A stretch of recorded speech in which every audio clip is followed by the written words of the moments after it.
It's a common sense recap of the big stories. It's Katz and Cosby on 77 WABC.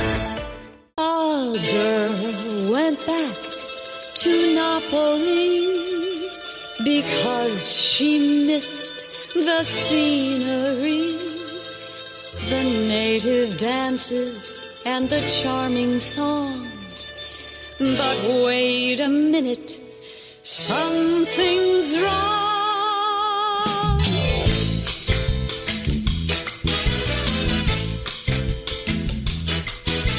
Hey mambo, mambo Italiano, hey mambo. Well, it was Mambo Italiano on Fifth Avenue today.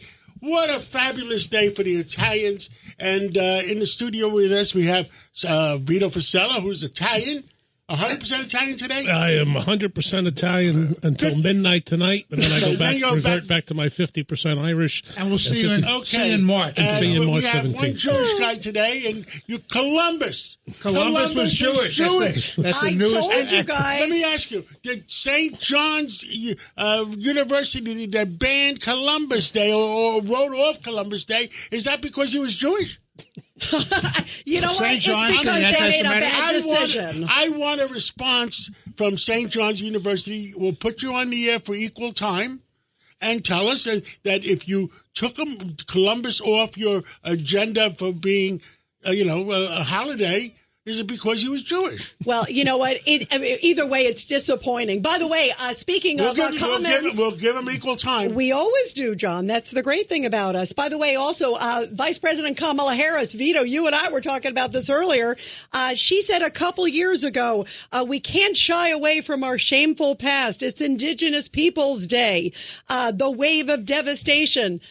I mean, what is your reaction? Come on, Vito. Would I say, Come Vito? on. And tell me if you agree, Vito. I say that Columbus should be Columbus Day, because like it always was. Don't insult the Italian people, Kamala.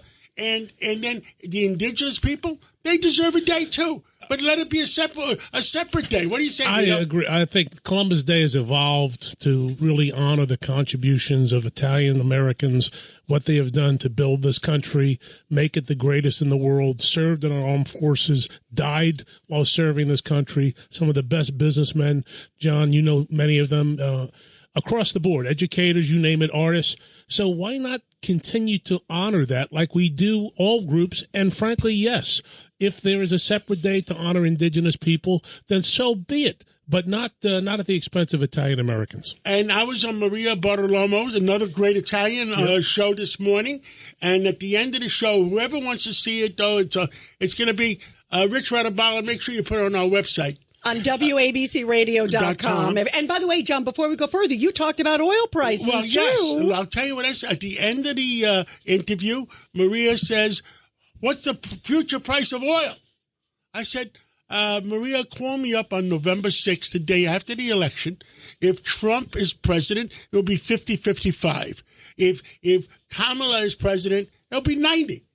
So what do you say, Vito? Well, you have some comparisons. Yeah, I mean, and frankly, in November of 2020, I'll give you an example. The price of a barrel of oil was about in the low 40s. Today, it's about $77 or so. Price of Exxon stock price was in the low 30s. It's $124, about a 400% increase. Marathon oil was $6.35 a share. It's at $27, more than 400% increase. So for all those who want to think about being green and green and green, frankly, the people at the pump pay more. You know, let me tell you something else. My good friend Charlie Gasparino, who we're going to have a book party for, you know what his expression? Go woke, go broke. And you know what I'm going to compare it to? Patrick Henry's expression. Give me liberty or give me death. Right. So it's going to be give me liberty and give me death. And on that, below that, it's going to go with Charlie Gasparino's quote, go woke, go broke. And John, explain to everybody what that means when they go to the gas pump. Because, listen, that people vote when they on their pocketbooks. When President Biden became president, he says he's going to take care of the poor people and take care of the middle class. Well, the poor people ended up paying double and triple the price on gasoline. And the poor people and middle class people ended up paying 30% more, maybe 40% more on food. That's a And now lot. they're trying to blame the grocers. Right. They're trying to blame everybody but Kamala, themselves. Kamala, give me a break. Judge Weinberg. I want to tell you about a case that may go to the Supreme Court of the United States. The Hawaiian Supreme Court allowed a lawsuit that said that there was a nuisance because of the oil companies. They want to shut down the oil companies for polluting Honolulu. That's going to go to the Supreme Court. If that case was allowed, then you're first going to go after the oil companies. You're going to destroy fossil fuel in America. So every locality can sue the oil companies. That's really good for productivity. By the way, speaking of productivity, did you see this, that the Department of Justice is going after Virginia for kicking off non-citizens from the voter rolls? You can't make this up, guys. The Department of Justice should take a real hard look at the U.S. Constitution, which says that only citizens can vote in federal elections. And I got a good one for you. Governor Newsom in California, you're sitting down, made an executive order, I believe. An executive order saying non-citizens could vote. I mean, give me a break. Yeah, no IDs. I mean, are you kidding me? Yeah, give me a break. This is crazy. How do you protect election integrity How do you unless you protect have IDs? America? Well, if you remember correctly, in 2021, New York City Council passed a law to allow non-citizens the right to vote. And you fought it, Vito. And we fought it, we won, and we won on appeal. And I just don't understand when you want to dilute the importance and the integrity of being a citizen.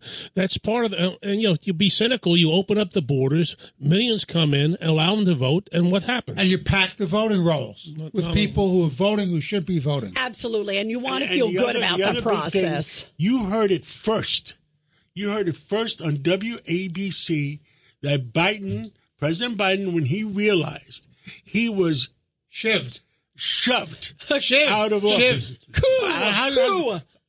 The biggest coup on the American people, not to rerun for president, hated Kamala.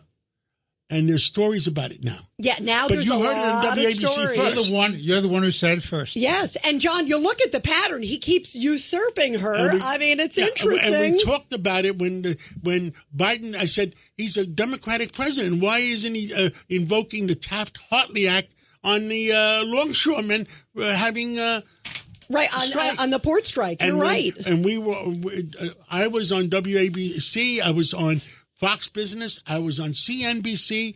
And when I quoted that and I said that, well, somehow that night,